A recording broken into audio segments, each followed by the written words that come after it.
Sabipun, selamat pagi. Pemirsa Berita Lampung kembali hadir menjumpai Anda.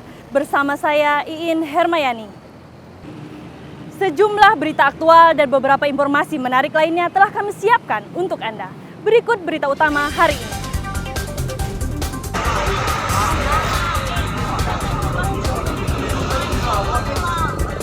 Truk yang mengangkut buruh pabrik tebu bertabrakan dengan truk di Jalan Mendikung, Jalin Pantin, Lampung Tengah. 3 orang tewas dan 8 luka-luka.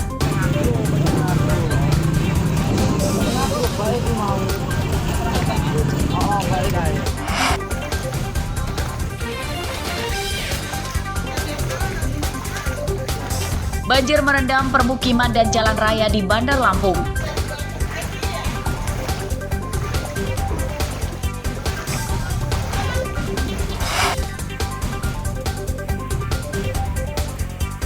Pasangan suami istri di Bandar Lampung ditangkap polisi karena menjual anak perempuan di bawah umur yang dijadikan sebagai PSK.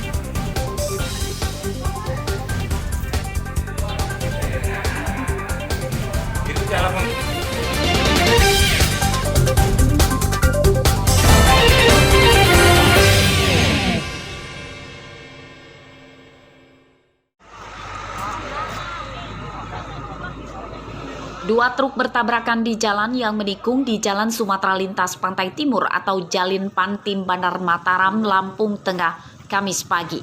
Akibat kejadian itu, 3 orang meninggal dunia dan 8 orang luka-luka.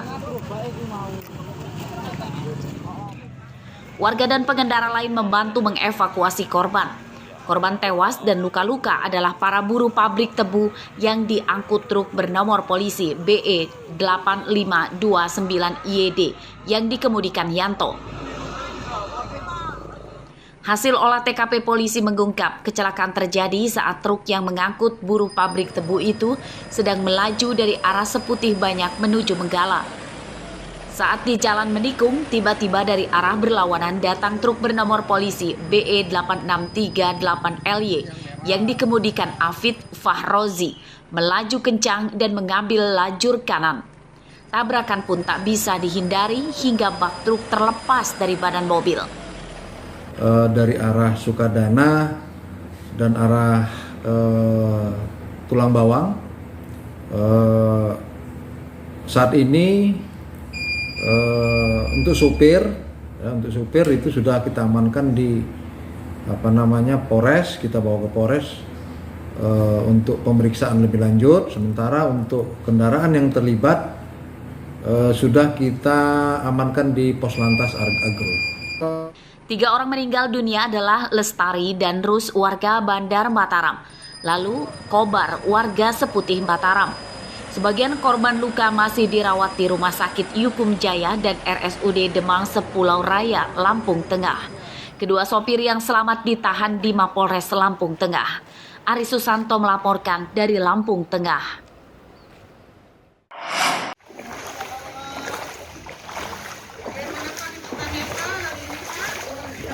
Banjir merendam beberapa perumahan di Kecamatan Sukarame, Bandar Lampung, Kamis sore. Di antaranya Perumahan Indah Sejahtera 2 dan Perumahan Puri Tirtayasa Indah, Bandar Lampung. Ketinggian banjir lebih dari setengah meter menggenangi jalan dan masuk rumah. Menurut warga, banjir rutin terjadi. Banjir dipicu buruknya sistem drainase di daerah ini. Meski hujan tidak berlangsung lama, drainase di daerah ini tidak mampu menampung air hujan dan meluap ke permukiman. Kita 1 jam tadi itu udah hampir 1 meter di tengah jalan ini. Tengah jalan ini siapa? Jadi rumah-rumah ini kan hampir kelelep. Ini udah ada yang masuk Ke dalam rumah, Pak, ya? Ke dalam rumah. Nah, kami udah mengusulkan juga dari pihak RT setiap tahun musrembang kami. Ya tapi belum ada jawaban yang dari PU itu karena masalah pendanaannya. Ya. Nah, masalah udah ngusulin, Pak, ya? Berarti udah. Untuk peninggian jalan apa, Pak? Peninggian jalan sama pengurukan kali ini.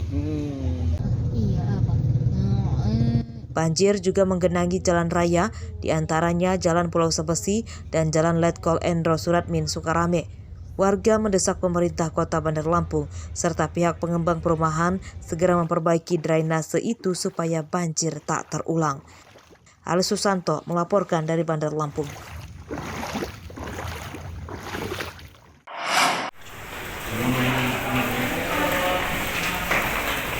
Pasangan suami istri di Bandar Lampung Kamis siang ditangkap polisi karena menjual anak perempuan di bawah umur dalam jaringan prostitusi daring. Tersangka berinisial AP dan istrinya GS, warga Kemiling, Bandar Lampung.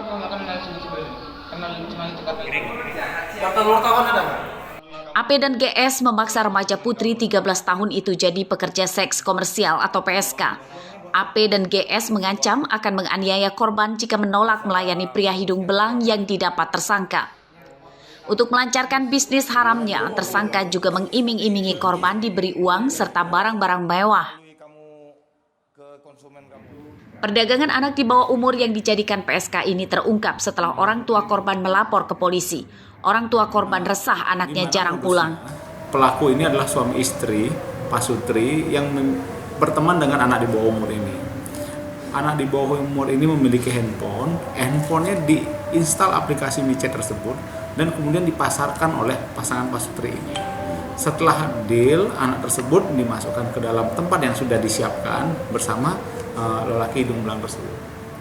Harga yang dipatok dari ini bervariasi menurut masing-masing penawaran deal di chat tersebut, bisa di sekitaran 300 sampai 900 ribu rupiah sesuai dengan kesepakatan para Pak Sutri itu terhadap hidung belang itu penawaran.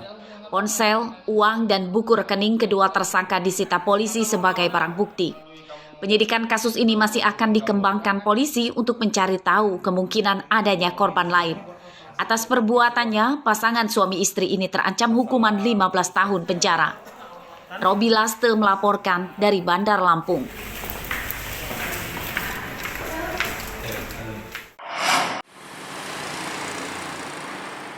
Ongkos naik haji resmi ditetapkan pemerintah sebesar 49,8 juta rupiah per orang. Ongkos naik haji itu naik sekitar 10 juta rupiah dibandingkan ongkos naik haji pada tahun sebelumnya.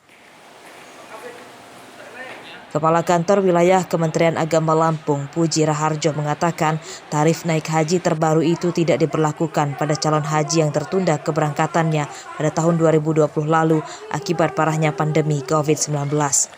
Tarif baru diberlakukan pada calon haji yang diberangkatkan tahun ini dan calon haji yang masuk dalam daftar tunggu keberangkatan. Calon haji yang diberangkatkan pada tahun ini diminta segera menambah biaya ongkos naik haji sekitar hampir 10 juta rupiah per orang dan harus dilunasi sebelum musim haji tiba. Biaya perjalanan ibadah haji sebesar yang ditanggung oleh jamaah haji itu 49,8 juta. Dari yang semula usul dari Kementerian Agama 69 juta. Jadi ada penurunan yang cukup signifikan. Dan ini harus patut disyukuri bersama, tetapi prinsip dari Kementerian Agama ingin bagaimana dana haji ini bisa dimanfaatkan, manfaat dari yang haji itu lestari untuk yang terus-terusnya, bukan hanya dinikmati oleh generasi sekarang.